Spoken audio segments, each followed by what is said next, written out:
Filtering tables in Confluence can help you organize and focus on specific data within a page.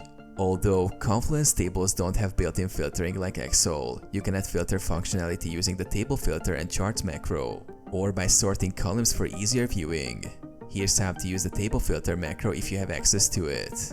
Edit the page. Go to the page containing your table and click Edit to open the page in edit mode.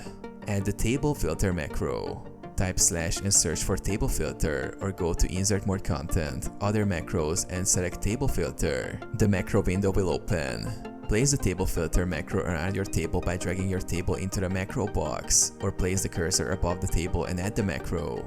Configure filtering options. Inside the table filter settings, enable options like filter by column to allow users to filter specific columns. You can choose from drop-downs, number ranges, or free text filters depending on your table content. Publish the page. Click Publish to save. Users can now apply filters to the table by interacting with the filter options.